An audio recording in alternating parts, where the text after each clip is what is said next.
মালিকৰ নাম কি? জ্যোতিকা। জ্যোতিকা কি টাইটেল? সোনি। এই জ্যোতিকা সোনি নামৰ মহিলাগৰাকী ইয়াতে এই দোকানখন দিছে আৰু য'ত 9 টকীয়া পানী MRP তেওঁলোকে 15 টকাকে লৈছে। যদি কিবা স্পেচিয়েল পানী ব্ৰেণ্ড হ'ল হয় তেতিয়া ক'বলগীয়া নাছিল। একোৱা গ'ল্ড প্ৰত্যেক পাণ দোকান প্ৰত্যেক গেলামাল দোকানত একোৱা গ'ল্ডৰ পানী পায়। 9 টকাকে প্ৰিণ্টেড কিন্তু ল'ব 15 টকাকে। এবটল পানীত 6 টকাকে দিব লাগে। পানীৰ বাবদ ভাবক 6 টকাকে বেছি দিব লাগে। কেনেকুৱা ধৰণৰ কথা? এই গুৱাহাটী মহানগৰী চিৰিয়াখানাৰ থিঅলজি কেফে য'ত MRP প্ৰাইজৰ এই 9 টকীয়া পানী MRP লিখা আছে স্পষ্টকে ইয়াতে 15 টকাত বিক্ৰী কৰি আছে। তাৰমানে এটা পানী বটলৰ বাবদ 6 টকাকে বেছি লৈ আছে। আৰু এনেকে আমাৰ গুৱাহাটী মহানগৰীৰ ব্যৱসায় প্ৰতিষ্ঠানবিলাক চলি আছে। এনেকে সাধাৰণ ৰাইজক মাধমাৰ দি থকা হৈছে। তাৰমানে আমি যদি 4জন মানুহে 4টা পানী বটল লওঁ তেনেহলে পানীৰ নামতে আমি মোটামুটি 20 পৰা 25 টকাকে বেছি দিব লাগিব।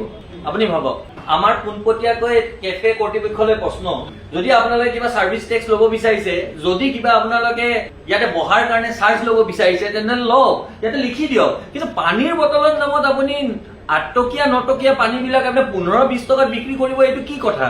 আপোনালোকৰ ওপৰত এটা অভিযোগে আছে, আপোনালোকে আগতো এনেকুৱা কৰিছে। মানুহৰ দামটো কিয় বেছি লয়? MRP প্ৰাইজতকে আপুনি ল'ব নোৱাৰিব নহয়। 8 টকা পানী লিখা থাকিব, 9 টকা লিখা থাকিব, আপুনি 15-20 টকাত বিক্ৰী কৰিব। পানীৰ ওপৰত কি কথা এইটো? এনেকুৱা কৰিলে হ'ব নেকি? আপুনি MRPতকে কি কাৰণে আপোনালোকে বেছি লয়?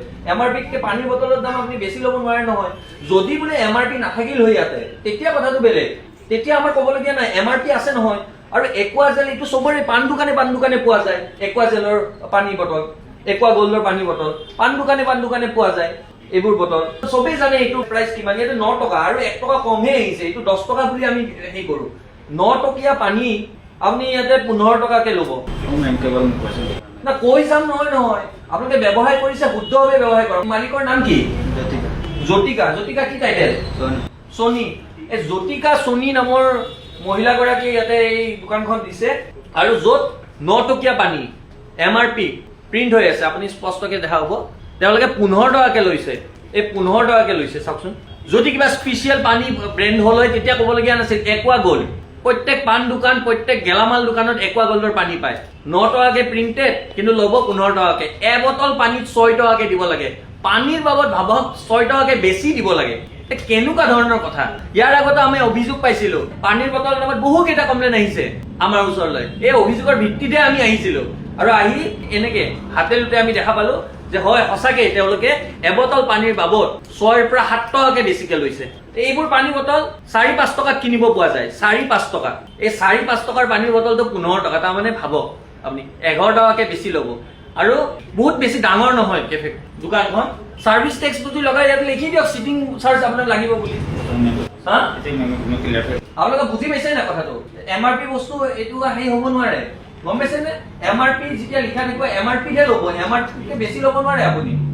আৰু যদি আপোনাৰ GST লগাব লগা আছে GST লগাওক, সাৰ্ভিস টেক্স যদি লগাব আছে লগাওক। কিন্তু এনেকে আপুনি এক বটল পানীত এনেকে 9 টকীয়া 8 টকীয়া পানী এনেকে 15 টকা লিখি দিব নোৱাৰিব আপোনালোকে, গম পাইছে? আৰু ভৱিষ্যত দিনত এনেকুৱা কাম নকৰিব আপোনালোকে। আজিয়ে আপোনালোকে জ্যোতিকা সোনি বাইদেউৰ লগত কথা পাতক আৰু এইটো ব্যৱস্থা লওক, গম পাইছে?